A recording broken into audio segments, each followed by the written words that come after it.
Welcome to Nice and Blunt. I'm Adam Riancho, and these are my quarterback, tight end, and defensive rankings for Week 14. I'm posting this a little later than I wanted to, so let's just hop in. I'm not going to show you the entire chart, but I will show you some specific stats on specific players. So, vamonos, let's begin. The position we're starting with is quarterback, where number one is rather obvious. Josh Allen is clearly number one. This matchup against Cincinnati is not scary at all, and the weather is bad. Allen plays some of his best football in bad weather games. When he scored 6 touchdowns on Tampa Bay, there was some rough weather in Buffalo that day. So given it's snowing all afternoon, I trust the rushing stats this week, and Cincinnati is actually the best matchup you can find in that regard. Last 4 games, they rank number one in terms of rushing yards allowed to the quarterback, an average of 33 per game. So Allen's going to torch them. I would expect at least 1, if not 2 rushing touchdowns. And I also think this game is an absolute shootout. Allen versus Burrow, this should be fun. So start Allen. What a shocker. I have him at number 1. And if you were watching the live stream on Thursday when I post my tentative rankings, you would have seen that I did have Joe Burrow at number 2, followed by Dak Prescott at number 3. I did tell you to start Dak on Thursday night. But when it comes to Burrow, I think he's actually going to win this game against Josh Allen, and that game's going to be a barn burner. That game is an absolute shootout, and despite some snow, I kind of just don't care. I want to see these two quarterbacks go head-to-head, and I think Burrow's going to hold serve with Allen, and in the fourth quarter, I think he will take the lead. I trust Burrow this week. He's my quarterback 2, and I did tell you to start Dak Prescott as QB3. In that same game, I also told you to start Jared Goff, which on paper looked like it would have been the correct call. The Cowboys were the best quarterback matchup on the year. Going into that home game, I trusted the Lions offense, and they did score 44 points. If before the game I told you the Lions are going to drop 44 points, I would sign up for Goff in my lineup. I trusted a shootout. Sadly, those touchdown passes to Tesla did not hit. Only one of them did, and he almost had 3 touchdowns just to Isaac Tesla. So Goff, sadly, got capped at 16 points, but that's the problem with Goff. Even in a great game for his team, he doesn't give you the extra stats. He's always reliant on touchdown passes. So 4 of them went to Gibbs and Montgomery. What are you going to do? That's the name of the game. Unfortunately, this was a bad call. He is not going to finish in the top 5, but I'm willing to take that swing. I think on process alone, starting Goff and Dak in that game against each other was the right choice. They were the 2 best matchups for the position entering that game. So Goff, maybe it doesn't finish this high, but don't regret it. And Stafford, I'm going to keep in the lineup. I know last week against the Panthers was bad, but he's really good at bouncing back. And I also feel like Arizona is going to be just such a sieve on defense. I don't see any way that they stop the Rams. The Cardinals are essentially given up at this point. Their defense can't stop anyone. We saw the Niners drop 40 points. So off a loss, I'm trusting Sean McVay and Stafford to play lights out. And despite some bad stats in this division rivalry, I kind of don't care. I will start Stafford no matter what. I'm trusting touchdowns for Adams every week. I think Colby Parkinson might score this week, and odds are Stafford gets back to 3 passing touchdowns and no picks. So I'm going to start him, but I do want to bring up one thing. These are his last 4 games in division against the Arizona Cardinals. Nothing special when it comes to the average per game stat. 215 yards per game, 5 touchdowns, 1 interception, and a 4-game sample size. That's not very good. At least only 1 pick, but only 1 game with over 1 touchdown. He also adds 5 rushing yards per game. We know that's not a factor for him. So an average of 13.6 points per game against Arizona. Typically, I do buy into these division stats, and if they look this bad, I typically would downgrade him, but I just have a gut feeling. Sometimes my intuition is way off, but when it comes to Stafford, given his MVP campaign, still kind of hangs in the air right now. I think he'll step up. I think he'll play well. I would be starting Matthew Stafford. I don't think I can think of a reason to bench him, but I do like this game a lot for Kyren Williams and Blake Corum.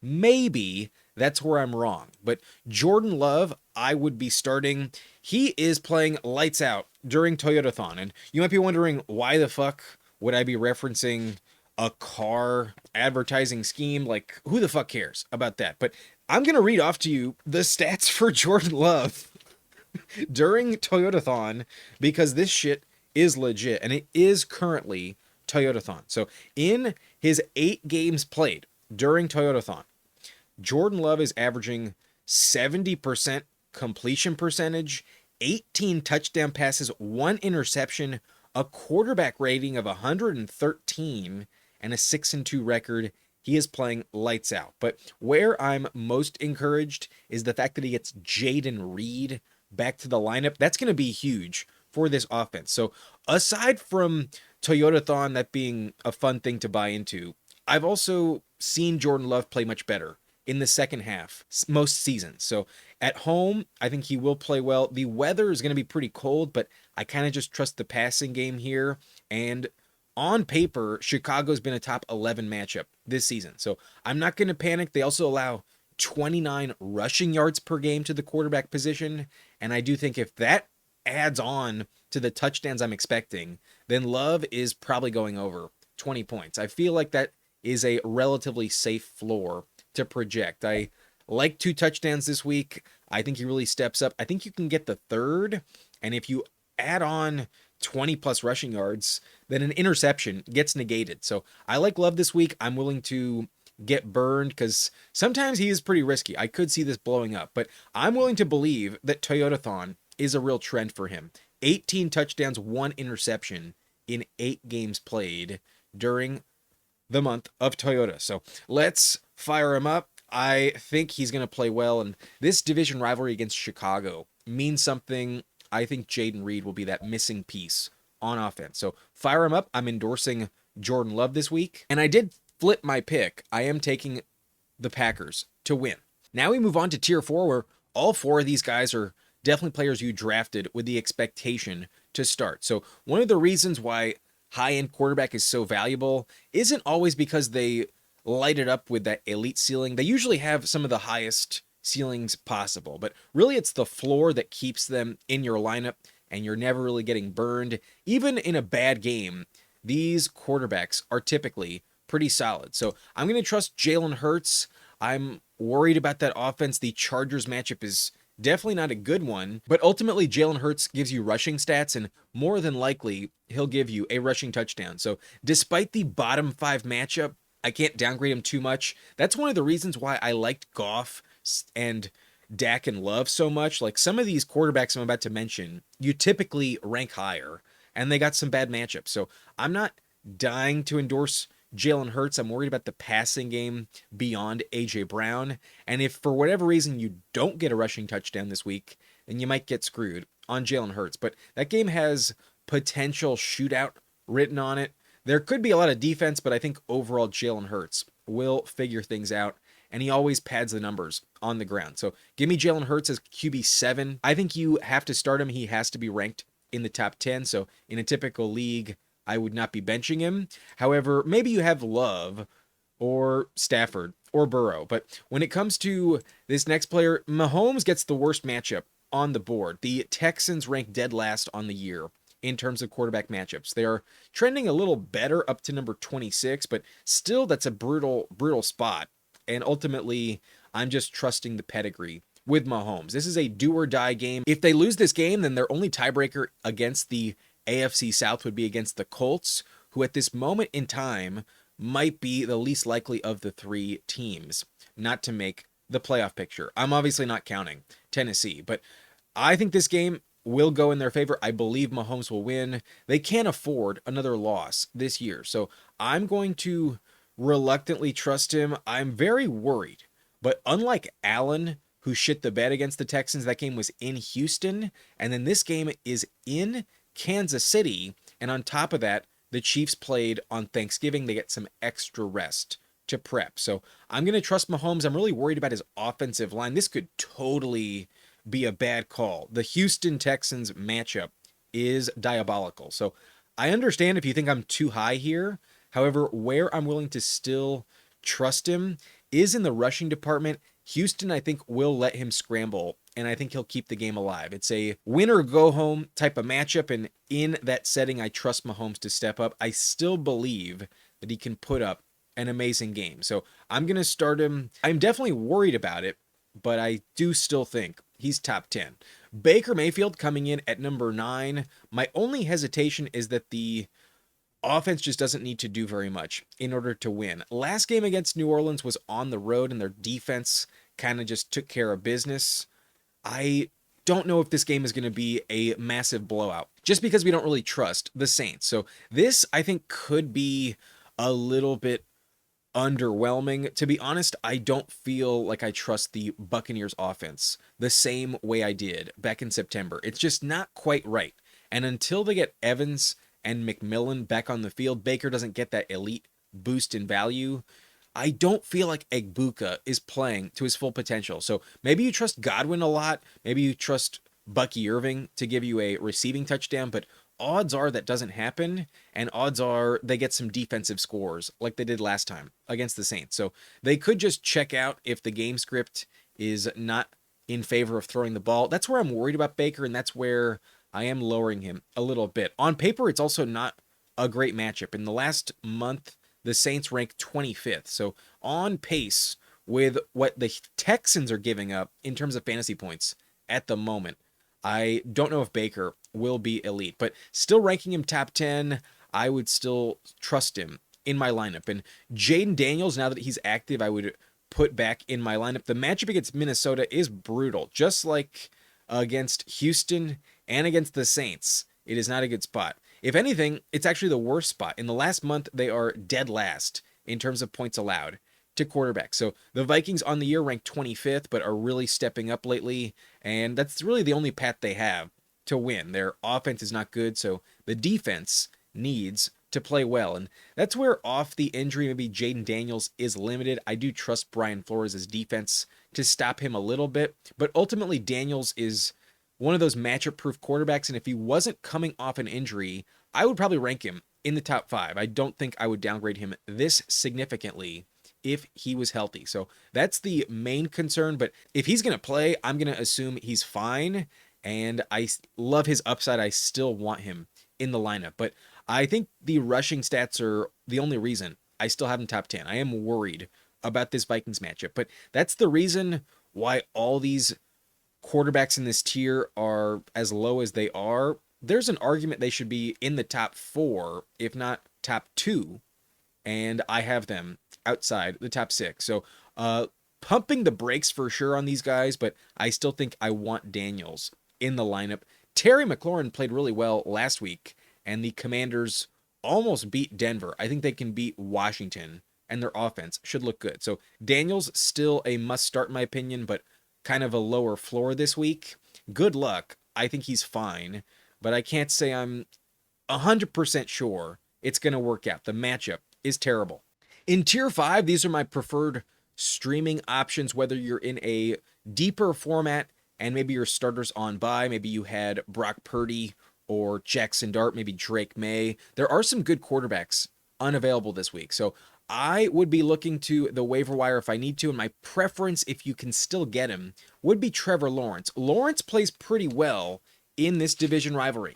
In his last 4 games versus the Colts, Lawrence is averaging 240 passing yards per game. He has 7 passing touchdowns, another 2 rushing touchdowns, so 9 total, along with 3 turnovers and an average of 10 rushing yards per game. So all in all, that's an average of 19.7 points per game in a typical 4-point passing league, and I feel like that's relatively close to his floor. I think it could be a bit lower, maybe like 18 points. That's generally my projection in this tier, an average of about 18 to 20 points collectively from these 5. So Lawrence, I did endorse last week. I ranked him in the top 10, and he clearly paid off. He always plays well against the Titans, and that matchup was better than this one is, so I'm not telling you he'll be as good as last week, but I do trust the floor. I consider Lawrence relatively bust-proof in this game, and I would project just shy of 20 points. I think he'll come very close to it. If he goes over, I wouldn't be shocked at all. So given this game is a must-win, the Jaguars always beat the Colts at home. The only problem here is that the weather's going to be a big deal. There is going to be a lot of rain all throughout this matchup. So that could limit the play calling. Maybe there's a world where Lawrence only throws it like 25 times, and I could understand not trusting this ranking. To be honest, moving forward, every quarterback is not someone I fully feel confident endorsing.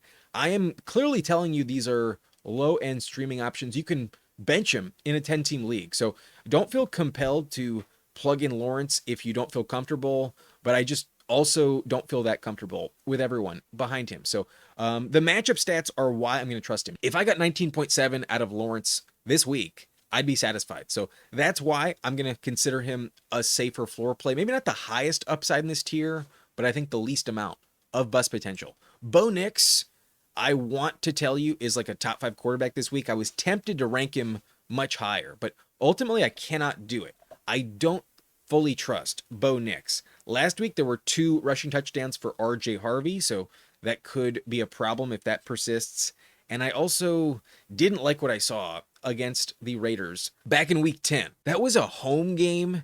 On Thursday night, he had 150 yards, 1 touchdown, and 2 interceptions against the Raiders. Like, that was so disappointing, and maybe they have his number. But if you look at his career stats, he has 3 games against Las Vegas since his rookie season, and he is averaging 16.2 points per game. So earlier this year was an outlier. Otherwise, he has 2 touchdowns, no interceptions in both other games last season, and I think he'll be okay. But I don't feel like you're getting 300 yards from Bo Nix this week. I don't think they have to throw it that much, and I also don't think he'll be forced to run it very much. So that's the problem with Nix this year. Last season, he had a lot of scrambling potential and a lot of extra rushing yards. Those have kind of evaporated this year. So against Vegas, I wouldn't trust that to repeat. I think he'll be fine. Nothing terrible, but I also don't feel 100% safe that he's going to bounce back in a major way. He could also resemble the bad quarterback he was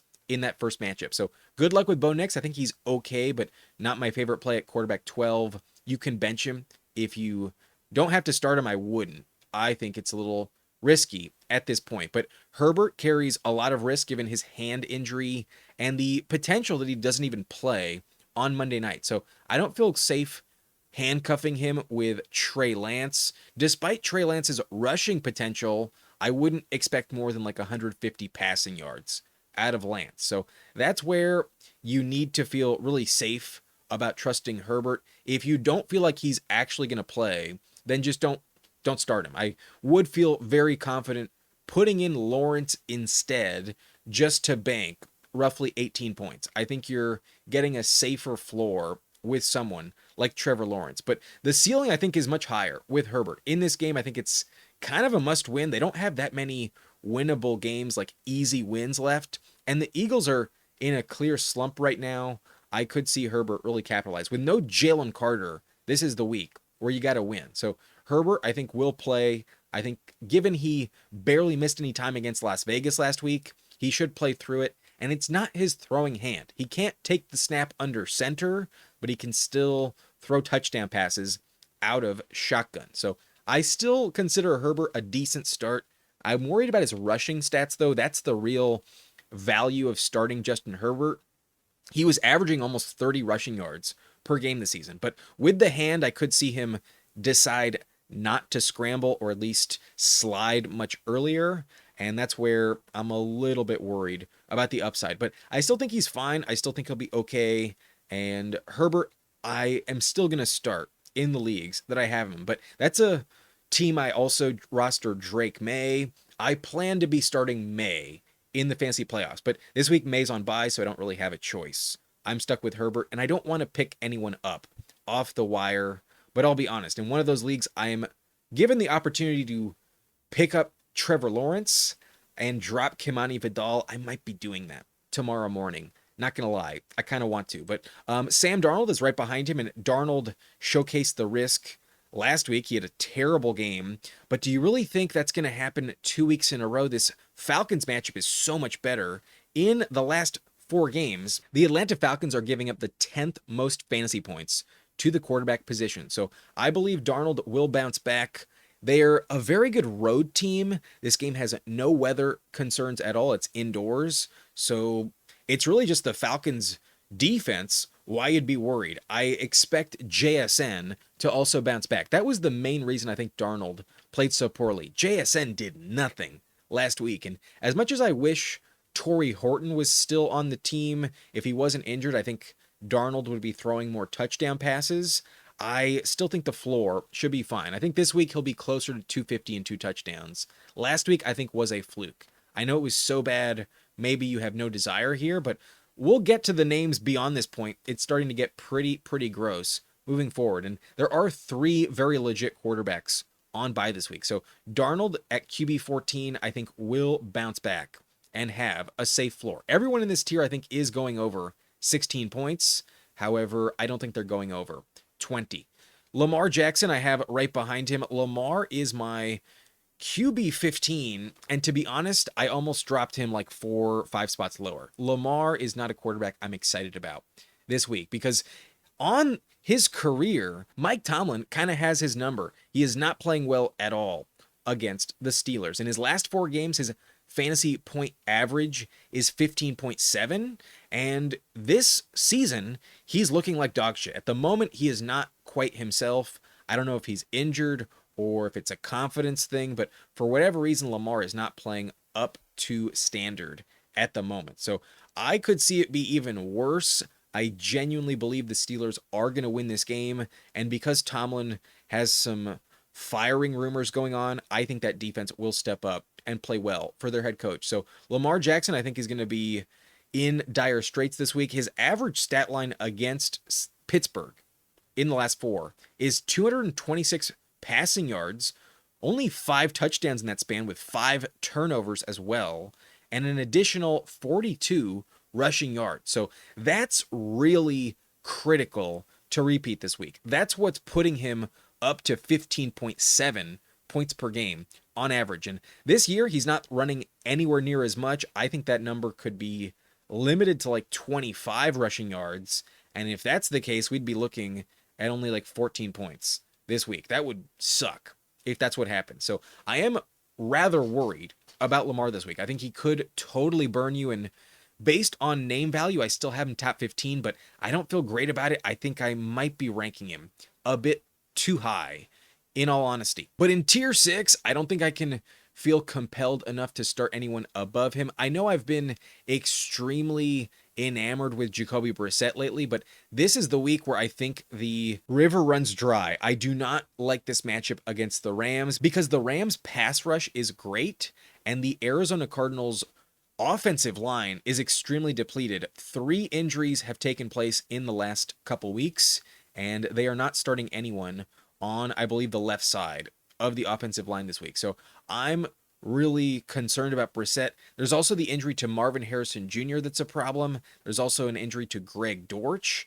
And ultimately, in division, I think the Rams defense will tee off. So I'm very reluctant to expect more than 1 touchdown pass in this matchup. You could still get 300 yards, though, and that's where odds are the floor is still kind of reliable with Brissett. But I kind of feel like he's due for a bad game, and I know it feels a bit strange. At first, I ranked him top 10, and then I thought about it more, and with the injury to Harrison and other receiving weapons, I feel like Michael Wilson is going to get double-teamed, and so will Trey McBride. Like, at some point, they just can't overcome some of those issues. And in division, this game means a lot to the Rams. There's a very tight battle, so a division win means a lot in the playoff race against Seattle and San Francisco. So I think the Rams really step up, and I think their defense limits Brissett quite a bit. I think this game, he could shit the bed. He's been due for a bad one, and I think it's coming in division here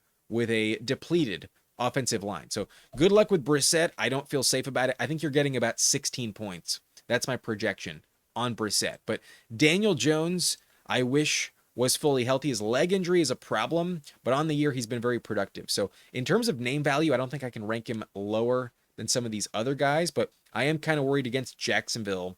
Not the best matchup you could find, and it is a bit tricky to know what you're going to get, but I am projecting some touchdowns for his receivers, and I'm worried about interceptions here, but I think he'll be okay for also roughly 16. If you don't get any rushing stats, though, that's where you'll get burned, and that's where I'm not excited about the upside. I think I'd rather be benching Daniel Jones. But Tyrod Taylor is a name I want to be ranking like 10 spots higher. I think I could have put him genuinely above Daniels and made an argument for it because the Dolphins are a very good spot on the year. It's not a scary one whatsoever. And where they're really getting exploited in the last month, they've given up 9 passing touchdowns on top of 28 rushing yards per game. So that would rank top 3 in that category. Odds are Tyrod is going to scramble and be very effective on the ground. So if you're telling me he also gets 2 passing touchdowns this week, I think he could have great upside. And last week, he scored well over 20 points. I think that could possibly happen against the Dolphins. I think the Jets are going to win. The weather's a little cold, but otherwise not a big problem. And I believe that's an advantage for the home team. The Dolphins are not equipped for the cold. So I like Tyrod a decent amount, but to tell me you're going to drop somebody else you have and pick up Tyrod with the plan to like keep him for the fantasy playoffs, that is where I think you're going a little too overboard. So that's why I can't rank him higher. To tell you to like actually pick him up and start him in your lineup, I don't feel safe doing. So I like him a decent amount, but odds are this game in division is still probably kind of low scoring, and I don't think I'm going to get too cute. Given your season's on the line, I would hate to lose starting Tyrod when I bench someone like Herbert or Lamar Jackson and they drop even just 18 points. Even that, I think I'd feel disgusted if I went with Tyrod and he shit the bed. So the risk I think is too high, but honestly the upside I think is there. It's kind of tempting. And then CJ Stroud, if I thought the Texans would win, I would rank higher. The Chiefs matchup is not very difficult at the moment. It actually would rank as a top 7 matchup in the last month. So their defense is not keeping people off the field, but they did play the Cowboys last week, and that does inflate some of the numbers. So Stroud, I worry about touchdowns with him, but has been playing a little bit better. However, he's super touchdown dependent, and he doesn't give you many rushing yards. Just like last week, you could get capped at like 10 points. I could also see a world where Stroud shits the bed. So if Nico Collins has another rushing touchdown, that's going to be really frustrating. I wouldn't bet on it, but I also have a hard time betting on 2 touchdowns from Stroud most weeks. So good luck there. The Chiefs matchup isn't scary right now, but they're playing for their playoff life, and I do think they step up and limit him a little bit. I'm worried about Nico. Schultz, I think, will be limited as well. So Stroud, not my favorite play. Inside the top 20, though, you could do worse. But Caleb at number 20, if he had Rome Odunze, I might rank at the top of this tier, but without Rome, you can't feel as safe. And I also think they want to be running the ball most of the time. So Caleb has rushing stats. He has value, but in division against Green Bay, it's been a very difficult spot this year, and I don't think this is the matchup I want to trust. So I think he'll play better in the rematch a couple weeks from now against Green Bay, and hopefully Odunze will be healthy. But in this one, I'm not that confident. I flipped my pick. I took the Packers to win, and I don't think Caleb is a top 15 quarterback this week. He's had some very up and down games. While he has the potential to be elite, you need a good matchup, and in my opinion, this is not one you want to chase. So good name value, some high upside with him, but bad circumstances, I would rather bench him.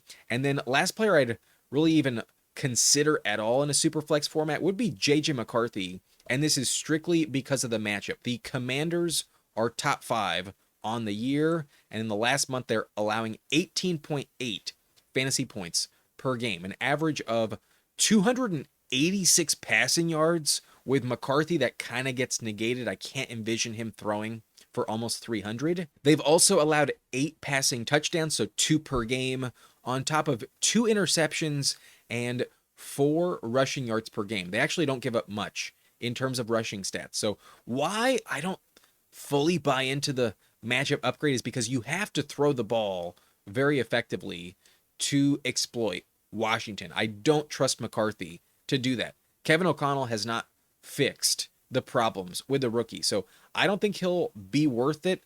There's upside on paper, but I just don't feel confident projecting it.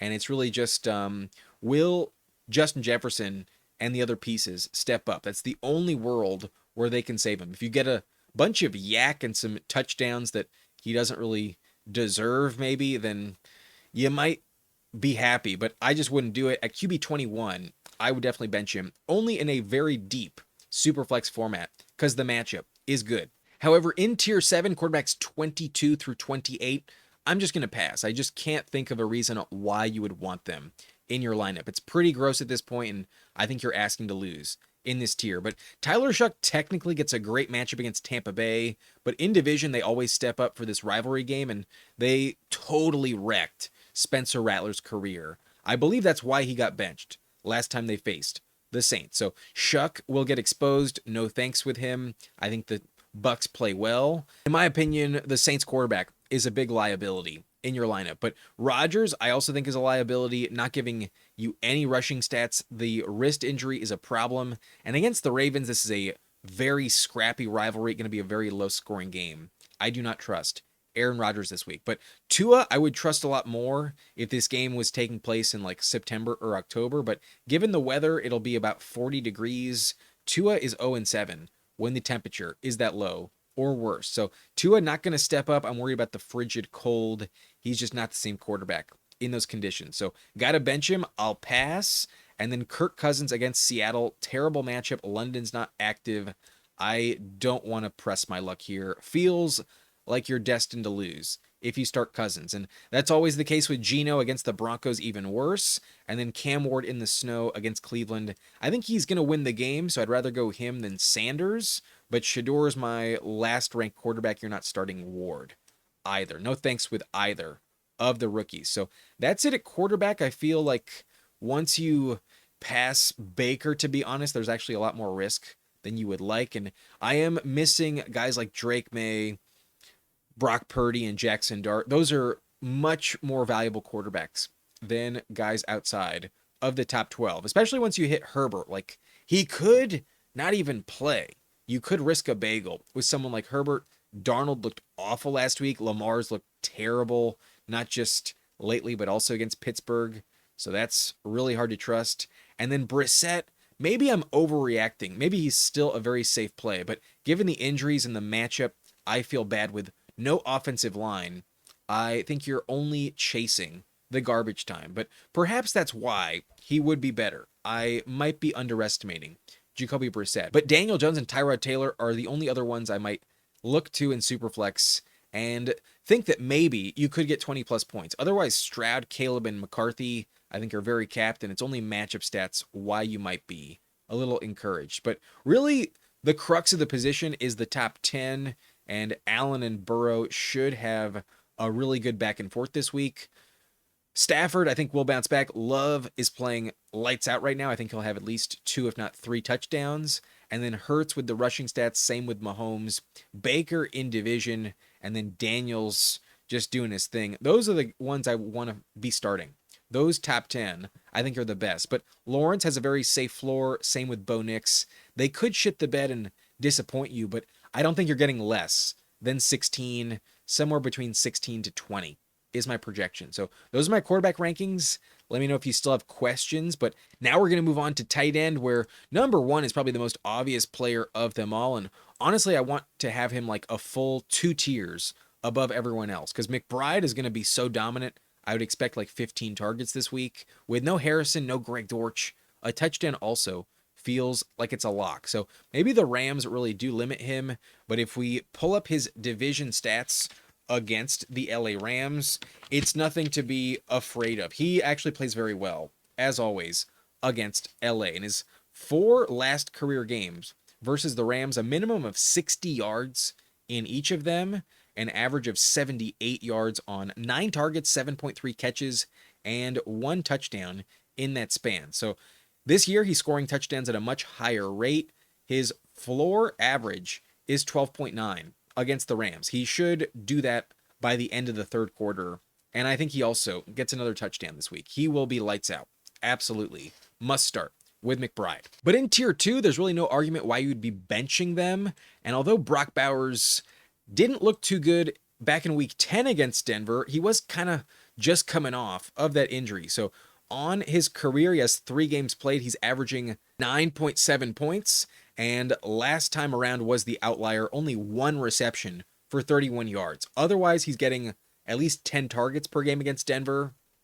And I do trust him quite a bit. So the Broncos are actually a very good matchup as of late. They started off the year pretty good against tight ends, but in the last month, they're actually the 3rd best matchup overall, allowing 15.8 points per game, an average of 9.7 catches, 94 yards per game, and they've also allowed 1 touchdown to the position. So tight ends are just torching them. All of a sudden, volume is just going in that direction, and maybe they just want to avoid the secondary. But it may just have to do with matchups. For whatever reason, the Denver defense is very susceptible to the tight end spot. So just look at Ertz last week. It was a phenomenal game. Bowers is much better, so Bowers should play well. There's a chance that the Raiders keep it competitive, and Bowers is the reason why. So start him. That's pretty obvious at tight end 2, a no-brainer. And with no George Kittle this week, Tyler Warren comes in at tight end 3. I think you have to be starting Tyler Warren. The matchup against Jacksonville has been the 2nd best spot for tight ends on the year. In the last month, it is still top 11, but is moving down the list just a little bit because touchdowns are starting to go away. But they're still giving up an average of 58 yards per game to the position on 7+ catches per game. So volume will be there. He may not score a touchdown, but I'm definitely trusting the bust-proof floor of Tyler Warren. Tier 3 at this position is actually rather strange. I surprised myself when I did these rankings, but to be honest, I feel very confident in these 3 players. And tight end is really a weird position. Matchups really determine the outcomes, and there is no better matchup than the one that Kincaid gets against Cincinnati. The Bengals have allowed by far the most points to tight end. They cannot stop any tight end that they face. In the last 4 games, they're allowing an average of 130 tight end yards per game. That is insanely high. League average is 55. They're giving up more than double the average. They've also given up the most tight end touchdowns on the year, by far and away the most, 13 total. But in the last 4 games, 3 of them have hit. So Kincaid, I think, will be very dominant. The only problem is his injury status. He's a game time decision, and there's a chance he does not play in this game. But I think he will. I think he's practiced enough to feel confident. And given the pseudo rivalry against Allen and Burrow, I think Allen will step up his game, and tight end is just so dominant. I think Kincaid will torch them. So I feel very trustworthy projecting a touchdown. I think the yardage will be great. When Kincaid goes off, it's usually a great game. So he's had some roller coaster production this year. One great game, one terrible game, and injuries have also been a problem. If he's active, I would start him. The matchup is just so good. I'm upgrading everyone in general against the Bengals, and Kincaid is one of those guys that can easily finish as a top 2 tight end this week. So love him, got to start him. I think he is a top 5 play in week 14. I also feel like Brenton Strange is a very safe play. I have him top 5, and this matchup against Indianapolis does rank as the 6th best matchup on the year. They're giving up 13 points per game on average. In the last month, it's down to 11.1, and that would be league average. So maybe not as good as of late, but still not bad enough to care. And if we look at Brenton Strange in this division rivalry, he's actually played really, really well. Even in his rookie season, when he was doing nothing, his only good game was against Indianapolis. He scored a touchdown in that matchup. He scored 2 touchdowns in 3 career games, and this is his average stat line. 9.4 fantasy points per game on not much volume, only 3.7 targets, 3.3 receptions, and an average of 37 yards per game. But those 2 touchdowns are really padding the stats and giving you an extra dose of upside. I could see that easily hit this week again. Given the Colts have been a good matchup all year, I would trust the floor on Brenton Strange. Last week he scored a touchdown. He was a great play. He was top 5 at the position as well. And then the week before that, he had 90 plus yards on 5 catches. So I like his usage in this offense. He's fully healthy and good to go.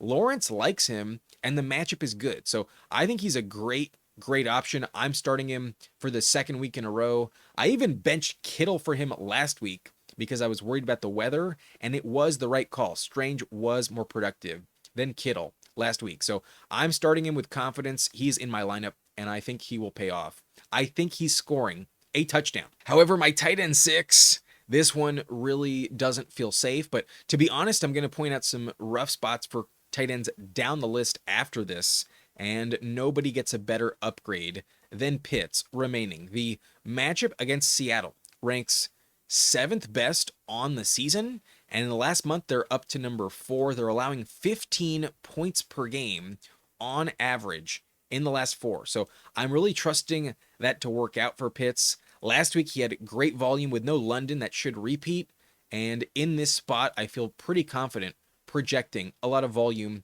that'll turn into yards. I wouldn't project a touchdown, but I think from a floor standpoint, Pitts is very safe.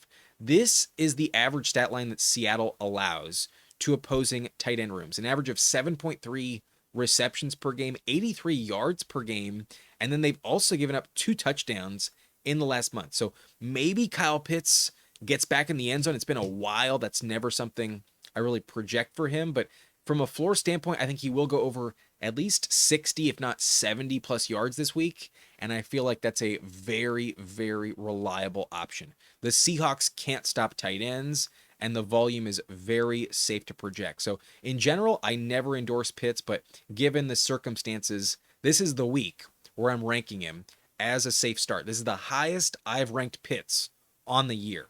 This is the only time I want him in the lineup. However, in tier 4, we are still in the top 10, and I would still be starting all 4 of these players, but I'm expecting diminished production out of all of them, especially Travis Kelce. He needs to step up. If he doesn't score a touchdown, I could see this really burn you. The Houston defense is really tough, and on the year, they've been a bottom 5 matchup for tight ends, and only 4 total touchdowns on the season. But one of them happened last week, so maybe it happens again.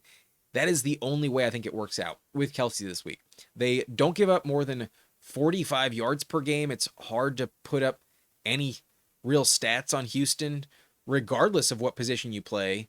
And Kelce, I do think, is not going to be as good of an option this week. So very touchdown dependent, but based on name value and production this year, I still think he's in the top 10 pretty reliably. With 4 teams on bye and some good tight ends unavailable, he does stay in the start territory. But Mark Andrews, I think, will be somewhat productive. He does have decent yardage on average against the Pittsburgh Steelers. His last 4 games, this is his average stat line: 7 targets, 5.3 catches, 56 yards per game, and only 1 touchdown. But Andrews has kind of turned into a touchdown reliant option. Without it, you can also get screwed. So just like Kelce, some risk here, but I think you kind of have to go with it.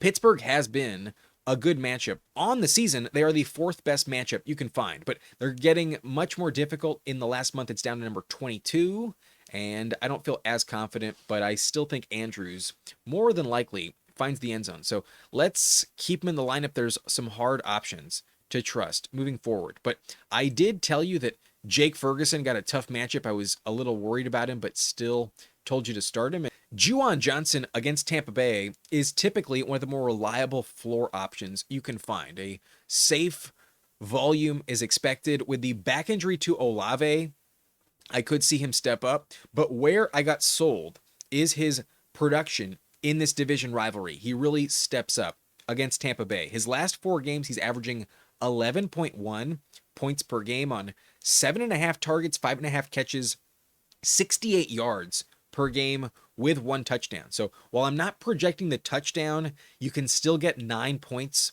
if that stat line would repeat. And the Bucs aren't like the toughest defense against tight end. They rank league average. They're fine. And I think Juwan gets a relatively neutral projection here. No upgrade or downgrade. I think he'll be as good as he has been. So with those stats in mind, if you get 10 points this week from Juwan Johnson, don't be too shocked. Even in half PPR, he should give you good yardage. However, tier 5 is kind of my cutoff point. I think beyond the top 15 at tight end, I think I would be passing after this point. But these players are fine to plug into your lineup if you're feeling a bit desperate. Maybe the depth at the position is still kind of low, and maybe you are chasing some streaming options. In general, if you don't have a top 3 tight end, it kind of feels like you are streaming the position every single week. So based off of last week's game, why not trust Zack Ertz? Again, the Vikings matchup isn't bad. On the year, it ranks top 11, and I think he'll be fine. With Daniels in the offense, he could be even better. But that Broncos game was weird. I wouldn't trust Ertz to be that dominant most of the time. So I don't want to chase points. I kind of want to just chase matchups. And this Vikings one is fine. So last week was encouraging enough where I understand keeping him in the lineup. But a bit worried this does not work out. I could see him really play poorly. But I think odds are he'll be fine. Odds are you'll get about 6 points minimum, just like Jake Ferguson. But this Chargers matchup for Goddard isn't great. It ranks bottom 10 on the year, and in the last month, still number 19. So not a good spot, nothing to be too excited about. It's just hoping for the best in the Eagles offense. That offense is random, though. If you get a touchdown, good luck. You got bailed out, but I could also see like less than 20 yards this week from Goddard. This is not a spot I really want to believe in against LA. Their defense, I think, will play well enough to limit the Eagles, but that game could also be very back and forth, and they're really good at stopping receivers. So Goddard, I think, will need to contribute. I think he'll be fine, just like Ertz, at least 6 points, but maybe a touchdown will save you. I wouldn't bet on it though. But in the same game, Oronde Gadsden starting to look mediocre again, and I think that 3-game stretch was a bit of a fluke. This matchup against Philly is terrible, ranks bottom 4, so I don't think this is the spot to upgrade him at all. But there's always value. He gets targeted down the field. He can give you like 5 points on just one play, and odds are the yardage will be fine. But I could also see the production just not have much volume to back it up, and if it's like last week with only 1 reception, you will get screwed. But even if it's just 2 catches, you might get 45 yards at a Gadsden. But Colby Parkinson is a dark horse, very valuable option this week. I could see him play very, very well against Arizona. The matchup is not bad at all. In fact, it ranks number 8 on the year. They're allowing over 12 points per game to opposing tight ends, and touchdowns are a big reason why. In the last 3 games, they have allowed 3 tight end touchdowns. So I'm hopeful that this returns to Colby Parkinson. That was happening before last week. He had a 3-game touchdown streak, and the entire Rams offense was pretty bad last week. So Colby Parkinson could really exploit this matchup. Arizona is giving up only 50 yards per game, however, and that's where it's really reliant on the touchdown. If you do not get the TD, I think you will get burned. And they're also not giving up many receptions in the first place to tight end. So that's where I just don't feel like super dying to do it. If I have Gadsden, I wouldn't drop him for Parkinson. Neither would I do that with Goddard. And then after last week, I think I would go Ertz. But I feel like Kincaid, Strange, and Pitts are the main ones I'm giving the biggest upgrade to. Parkinson still has a lot to prove.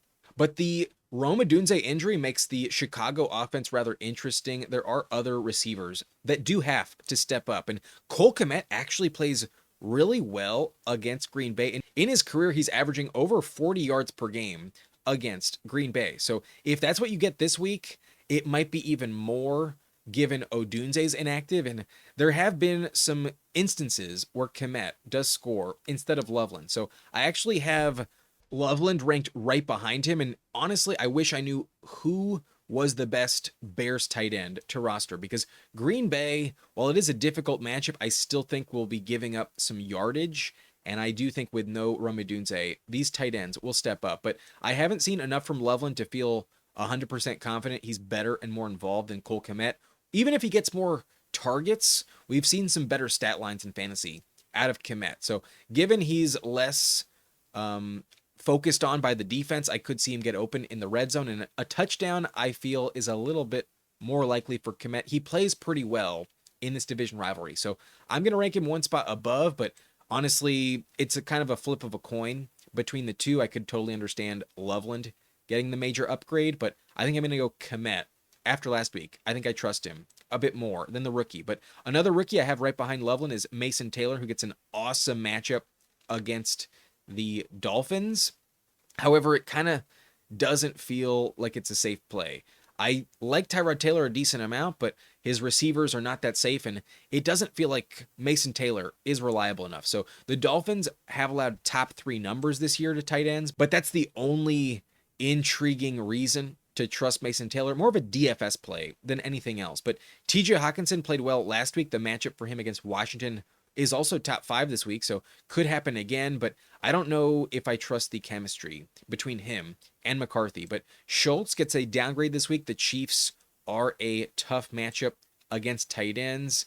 In the last month, they're down to league average, but on the year, they're bottom 7, and I don't want to press my luck. I never expect a touchdown for Schultz. That isn't what he does, and if you're getting limited yards less than 50, then he might as well just be like every other tight end. Gonna hope for about 6 points in a best case scenario. But Darren Waller, I don't think is finding the end zone this week. I don't trust Tua in the bad weather.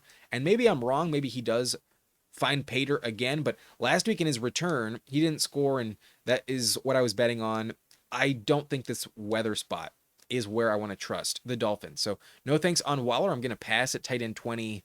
Possibly valuable, but very touchdown dependent. And then Fannin in some bad weather, some snow there. I'm not going to trust Shador or his pass catchers, but Fannin is the only one I would even think about. I'm not going to do it. In the snow, I don't think it's worth it, but Fannin could still give you another 40 yards. Wouldn't shock me at all if that happened.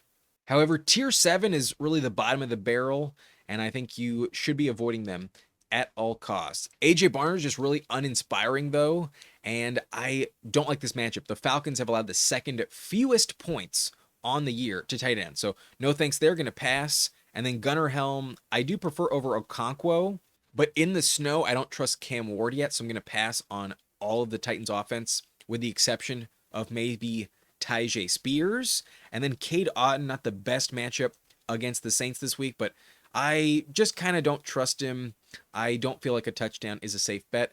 And New Orleans has kind of shut him down in his career. In 4 of his last games against New Orleans, he's only averaging 6.4 points, and it's a bit reliant on touchdown production. So touchdowns is what you need. At tight end, I don't think it happens for Otton this week. And Ingram gets a tough matchup. I like him in good spots. This is a bad one, and it's bottom 3 for a reason. Almost every tight end plays poorly against Vegas. So no thank you. I don't think this is the week for him. And Washington in Pittsburgh is a little tempting. He looks fun to bet on. I feel like if he was in my lineup and I started him, it'd be fun to watch, but I don't think it's worth it.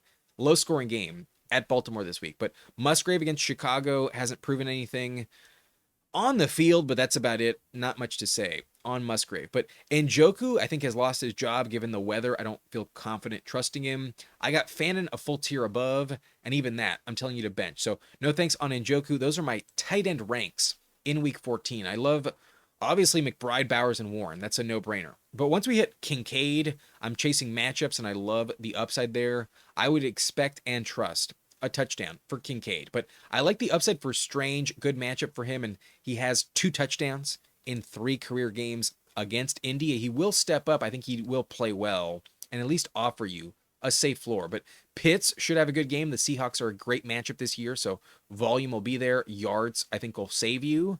But I do think the upside's a bit capped with someone like Pitts. And I'm worried about guys like Kelce, Andrews, and Ferguson. Ferguson didn't play great on Thursday, so that speaks to the hesitancy with the other 2 as well. And pretty touchdown dependent with everyone beyond this point. But Juwan at least gets volume and is a safe floor play. Even without a touchdown, you'll probably still get about 8 or 9 points. But Ertz was great last week. The matchup's okay this week, so maybe it happens again, but it feels a little desperate. And then Goddard and Gadsden might contribute, but could also do nothing. Those offenses are a bit hard to trust week to week. But Colby Parkinson, a good option for a touchdown, but without it, you'll get screwed.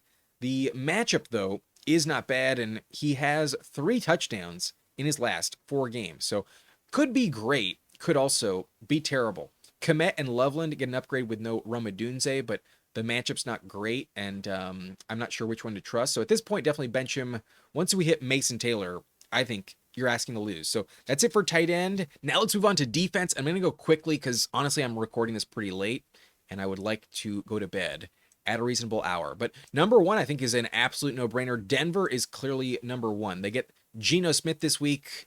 No fucking chance. You're benching Denver against the Raiders. However, unfortunately, tier 2 I kind of feel is wasted because their schedule isn't very good moving forward. But the Browns defense at least has like a Steelers matchup coming up, and I do think they're a little more valuable to hold on to than Tennessee. But I think both of them are going to be great. The weather's terrible. You get some added snow, and then you're also facing off against two of the most untrustworthy quarterbacks you can find. Cam Ward has proven nothing, so Cleveland should shut him down. However, I don't know if you want to keep them in your lineup for the fantasy playoffs. But the Titans go against Shedeur Sanders. That should be enough of an endorsement right there. So both of them I think are great. The snow also gives you an elite floor. I think they're a very safe plug and play. But to be honest, I'm kind of expecting you to dismiss this tier entirely. They're very valuable this week, but not down the stretch, and especially the Titans. That feels like a no-go zone. So pretty wasted, but that game is going to be low scoring. You can't tell me you didn't think about rostering the Browns or Titans defense this week in fantasy. But odds are one of these upcoming defenses is definitely safer and more valuable down the stretch, so I understand entirely why you wouldn't play them. I'm personally not going to do that. And the Rams, I think, are going to play very well. Their defense is getting a little healthier. They get Poona Ford back.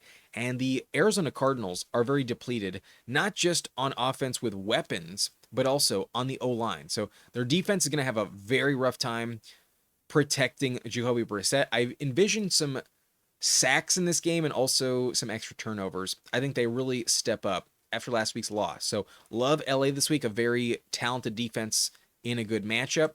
And then Seattle, I think, is a great start as well. They're always a safe play. And on the road at Arizona with no London, this should be a no-brainer. So they're super valuable. Definitely a defense I'm typically starting. However, I kind of feel like this is a slightly risky ranking on Tampa Bay. But they're hosting the Saints, a division rivalry against a team they fucking hate.